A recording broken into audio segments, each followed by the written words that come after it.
si las críticas o las opiniones son que siendo fiscal general se tienen menos derechos que cualquier ciudadano, porque es lo que parece traslucirse, o se ejercen los derechos o se ejercitan el proceso de una manera diferente al resto de los ciudadanos.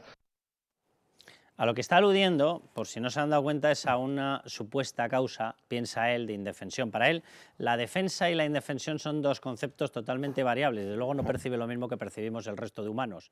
O sea, para él, la defensa es la suya. La indefensión, cuando alguien le investiga por los delitos que comete. Y para él la defensa desaparece en el momento en el que, por ejemplo, el novio de Isabel Díaz Ayuso, resulta que le abren de par en par los archivos fiscales para vulnerarlos, para exhibirlos, para filtrarlos. Le quitan la posibilidad de discutir directamente con Hacienda y se lo convierte en una causa penal porque es que ha cometido el gravísimo error, el gravísimo pecado de ser el novio de Isabel Díaz Ayuso. Entonces hay que arrastrarlo penalmente de corte en corte a ver si así consiguen cargarse a su novia, que es Isabel Díaz Ayuso. Tiene unos conceptos de lo que es la defensa y la indefensión muy curiosos. ¿Saben cuál es el problema? Que en esos conceptos él se ha encontrado con un aliado que se llama Cándido Conde Pumpido, y vamos a hablar de eso en estos momentos. Ya ha enseñado la patita, y la patita de Álvaro García Ortiz es que pretende que el Tribunal Constitucional le pegue un pisotón en el cuello al Tribunal Supremo, una cosa que es una aberración jurídica, una auténtica barbaridad, y que literalmente haría que un organismo de corte político, como el Tribunal Constitucional, se cargara a la cabeza de nuestro orden jurisdiccional, que es así como lo define la Constitución española, y me refiero al Tribunal Supremo. Si lo consigue, se acabó. Se lo digo literalmente.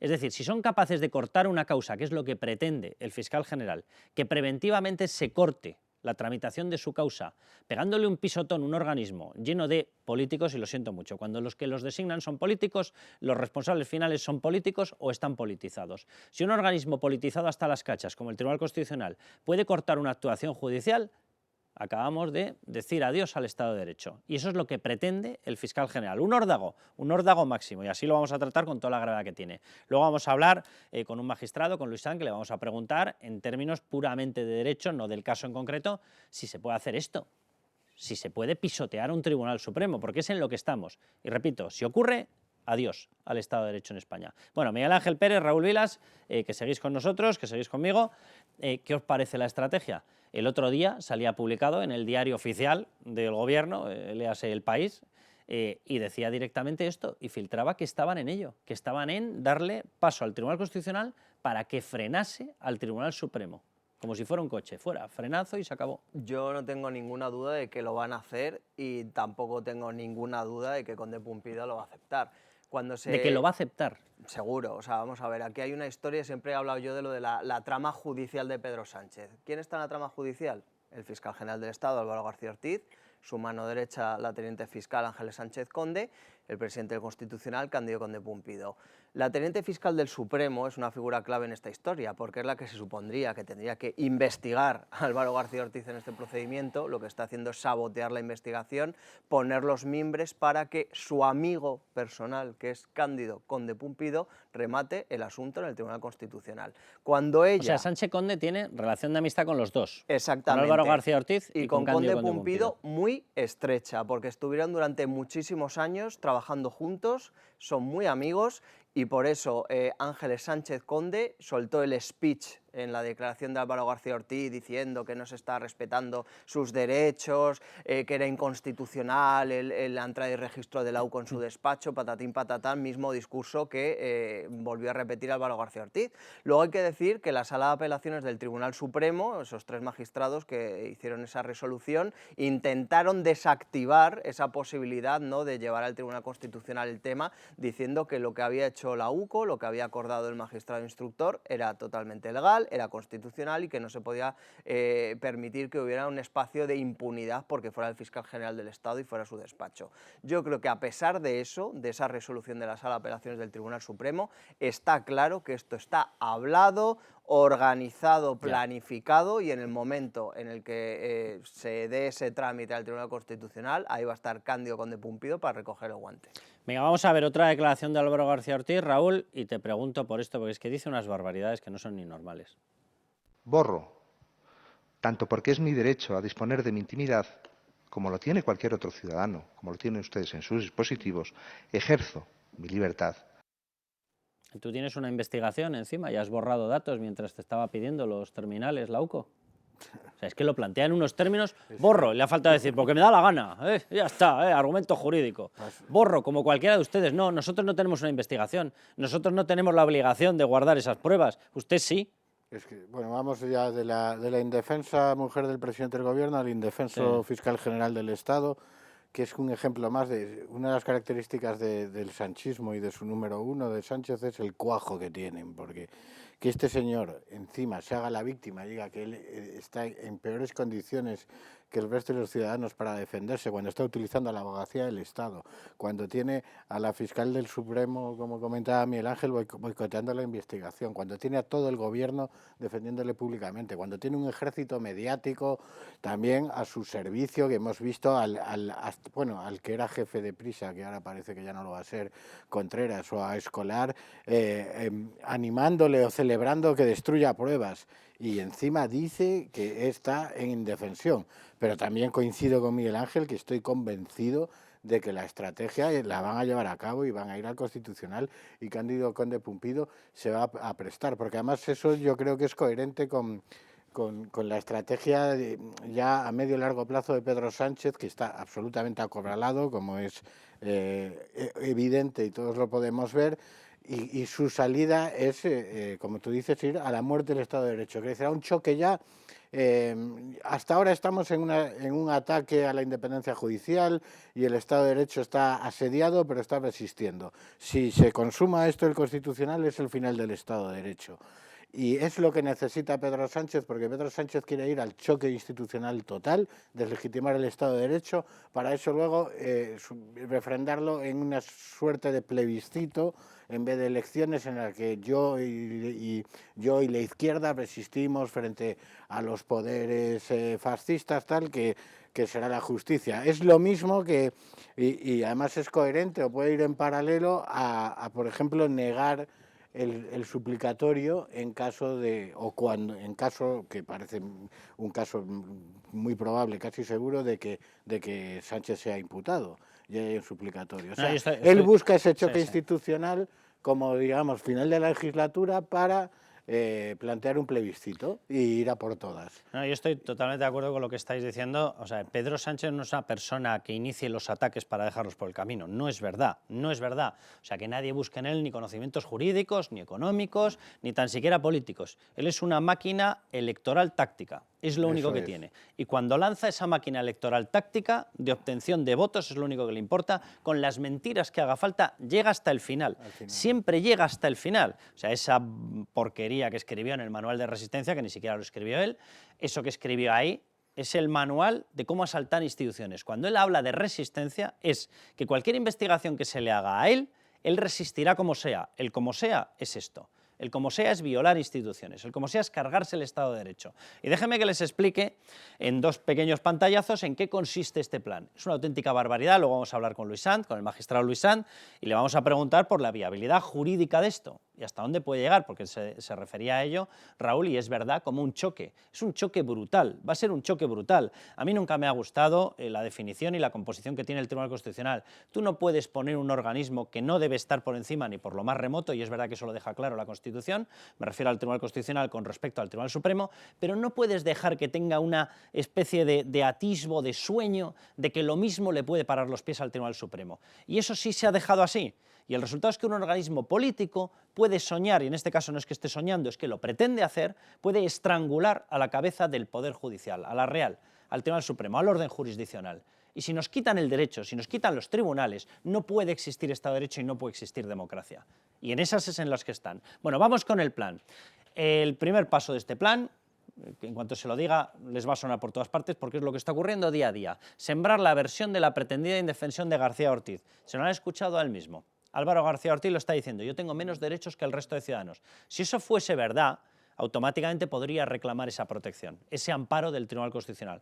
¿Cuál es el problema? Que es una mentira garrafal. Pero bueno, segundo paso, plantear el recurso preventivo ante el Tribunal Constitucional por violación del derecho a la defensa, artículo 24 de la Constitución española. Esto no existe, esto no puede haberlo.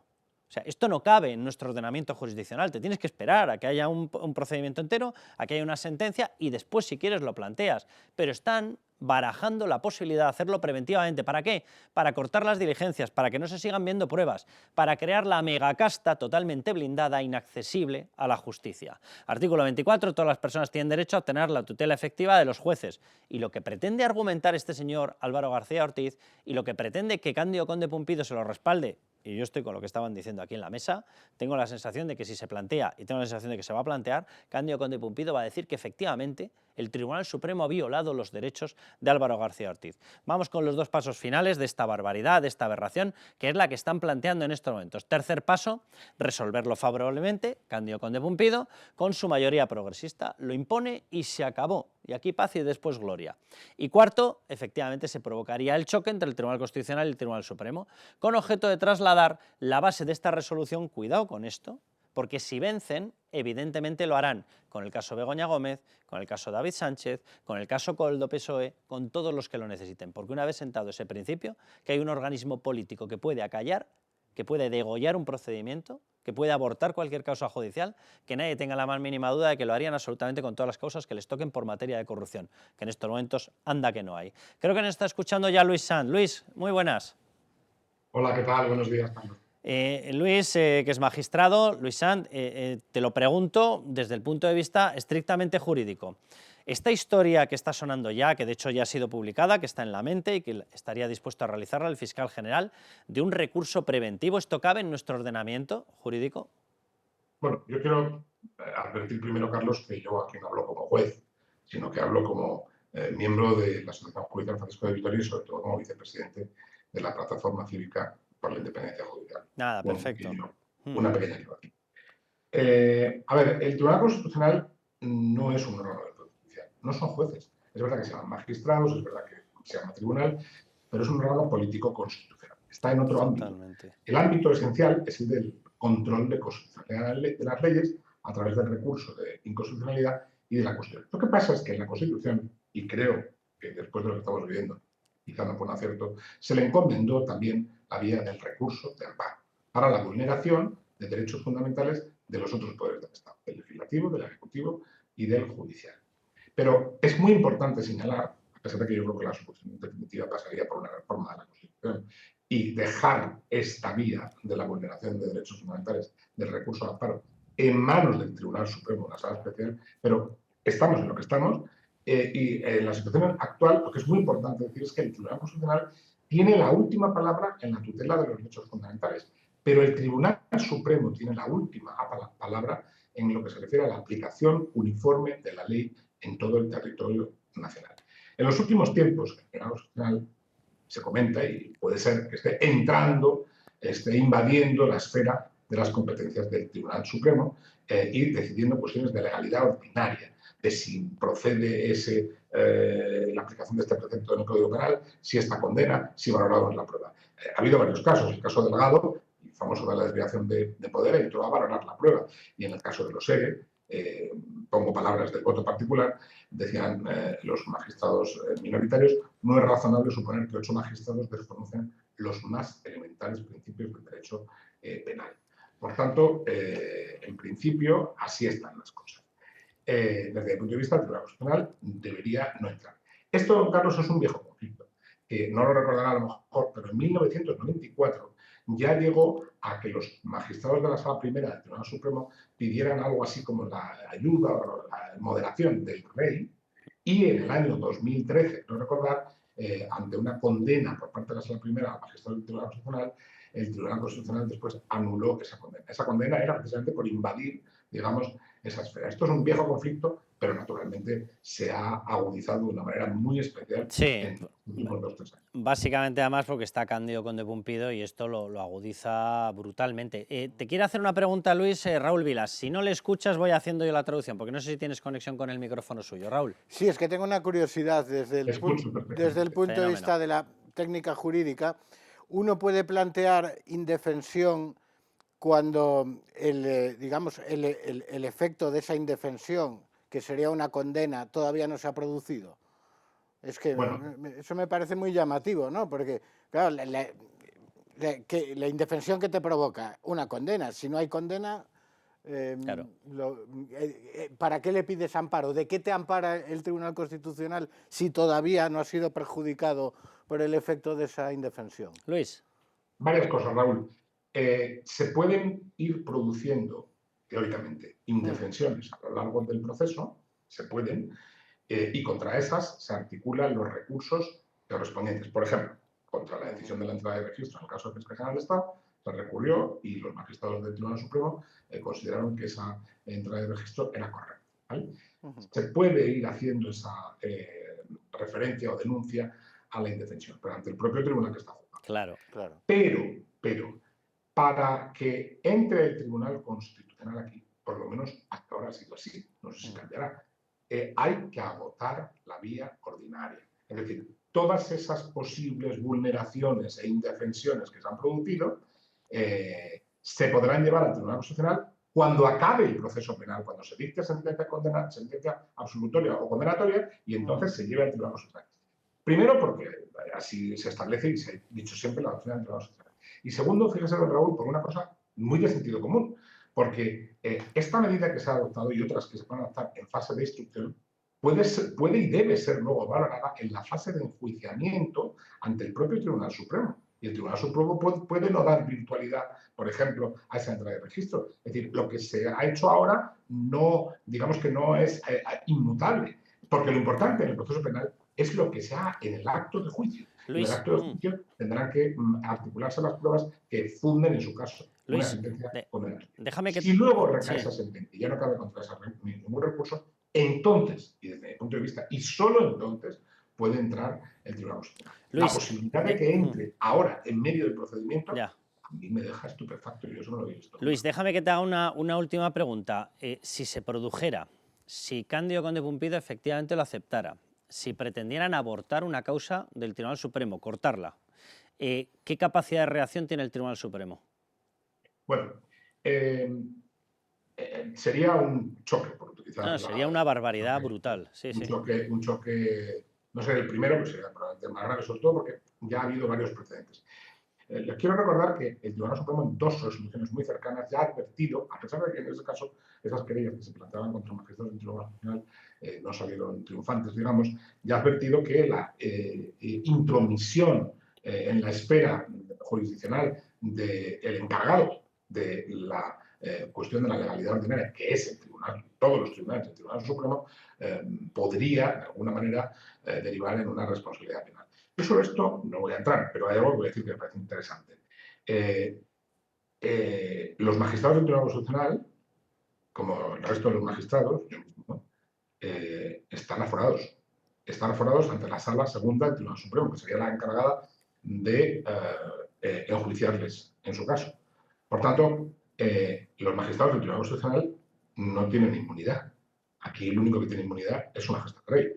Por tanto, teóricamente, la posibilidad de que se articule un proceso penal contra ellos es perfectamente posible. Otra cosa es que luego sea triunfante o no. ¿Sería esto deseable? Yo creo que no. Estamos hablando de un choque brutal entre dos poderes del Estado. Pero esa puede ser una vía. Es decir, por decirlo de una manera muy clara, don Carlos, en el Estado de Derecho, la característica fundamental es que todos, los ciudadanos también, pero sobre todo los poderes públicos, están sujetos al imperio de la ley. Nadie puede saltarse la ley, por ejemplo, invadiendo una esfera jurisdiccional. Imagínense que yo soy un humilde magistrado de intervención civil, resuelvo una cuestión del orden contencioso administrativo. Eso no puede ser. Por tanto, todos aquí, todos, incluido el magistrado del Tribunal Constitucional, todos están sujetos al imperio de la ley. Luis, clarísimo. Clarísimo y un placer contar contigo, porque además lo has explicado perfectamente. Carlos, saludo y saludo a Raúl y a Miguel. Un abrazo enorme. El pequeño problema cual tiene, que todo lo que hemos explicado le cuesta entenderlo. A Pedro Sánchez ya ni les cuento, pero a Álvaro García Ortiz también, fíjense. Tiene que quedar muy claro, el fiscal general del Estado es una designación del Gobierno, es una legítima designación del Gobierno. Luego, decir que se asaltan las instituciones por quien tiene la legitimidad y la competencia la ejerce nombrando un fiscal general del Estado, yo creo que es equivocarse. Consideran que pueden hacer lo que les dé la gana. O sea, a mí me nombra el gobierno y hago lo que me da la gana. O sea, es que son, de verdad, o sea, es que han retrocedido 10 siglos hacia atrás. O sea, no es que no entiendan la justicia, es que no quieren entenderla, porque entonces se les fastidia el plan. O sea, yo, sinceramente, escuchando al fiscal general, escuchando a Bolaños, escuchando a Pilar Alegría, escuchando a Pedro Sánchez, escuchando a todos ellos, llegas al convencimiento de lo que estábamos diciendo. Van a ir al choque, van a ir al choque. Y cuando se produzca el choque, yo espero y confío, y lo digo sin ningún tipo de ironía, ni ningún tipo de mensaje. No. O sea, creo estar convencido de que efectivamente el Tribunal Supremo va a tomar las medidas que tiene que tomar y que se acabe ya esta historia, porque esto es una barbaridad. O sea, estamos con gente que no entienda la justicia, repito, es que no quiere entenderla, porque si tuviera que entenderla, se les fastidian sus planes, porque sus planes son antiderecho, son antijusticia y son antidemocracia. Claro, porque son unos tramposos en todo y en general y argumentando. Este es un ejemplo. Pero vamos a ver, ¿quién ha cuestionado aquí que Pedro Sánchez nombre a un fiscal general del Estado? Nadie ha dicho que Pedro Sánchez no tiene el derecho legal de nombrar al fiscal general del Estado. Pero aquí ha habido, y esto Miguel Ángel lo sabe mejor, se ha declarado no idóneo el nombramiento. Sí. Es la primera vez que tenemos un fiscal general del Estado que ni reconocido prestigio, ni trayectoria, ni nada. Este señor estaba en un juzgado de Galicia viendo temas medioambientales y su único mérito para ser fiscal general del Estado es que era el chico de los recados de Dolores Delgado y es la fidelidad perruna al presidente del gobierno. Eso es lo que se critica. No se critica el hecho de que el presidente del gobierno nombre a un fiscal general del Estado. Se critica que nombre a este. Y eso en democracia es perfectamente legítimo. Y sobre todo se critica no faltaría que no lo pudiésemos criticar. Y sobre todo se critica que una vez nombrado haga lo que le dé la gana independientemente de las leyes. Miguel Ángel, último comentario de esto. Hay que decir, Carlos, que el tema que desvelamos en Libertad Digital de esas 2 advertencias del Tribunal Supremo al Tribunal Constitucional ha sentado fatal a Cándido Conde Pumpido. De hecho está ya... Pues, ¿en serio? Mira cómo me alegro. Utilizando... Es que vamos, hay que tócate las narices. O sea, contamos la verdad y le fastidia. A quien tendría que estar garantizando, repito, los derechos constitucionales, las garantías constitucionales. Le fastidia que ejerzamos una de las garantías constitucionales, que es la libertad de prensa. Es que tócate las narices. Por los magistrados del Tribunal Constitucional son las de Miguel Ángel, eso ya te lo digo yo. Le ha sentado fatal, Carlos. Está, de hecho, moviendo a sus satélites mediáticos, hablamos del Grupo Prisa y de otros medios afines al gobierno, para intentar contrarrestar estas decisiones del Tribunal Supremo, que cada vez parece que van a ser más serias, y efectivamente lo que está haciendo Conde Pumpido, entre bambalinas, siempre en la oscuridad, es plantear esto como una guerra de la derecha judicial contra el Tribunal Constitucional. Hombre, si por término derecha judicial entiende todos los que respaldamos las leyes, pues sí, la verdad que no iría mal tirado. O sea, es que por desgracia en España se considera de derechas cumplir las leyes. O sea, en España en este momento se considera que eres de derechas si defiendes tu patria, si defiendes las leyes, si defiendes la propiedad privada, si quieres esforzarte y trabajar, si no quieres que una señora por ahí perdida diga que no puedes trabajar más que lo que a ti te dé la gana. Entonces eres de derechas. Vamos, que tener sentido común es de derechas, según ellos. Pues ellos saben perfectamente dónde se han ubicado. Bueno, vamos al siguiente bloque porque llegamos a la madre del cordero. Lanzamos la pregunta, yo tengo mi particular versión, pero les traslado la pregunta tal cual. ¿Ha utilizado Begoña Gómez una red empresarial para que desvíen determinado dinero? Vamos a verlo, porque hay algunos datos que apuntan raro,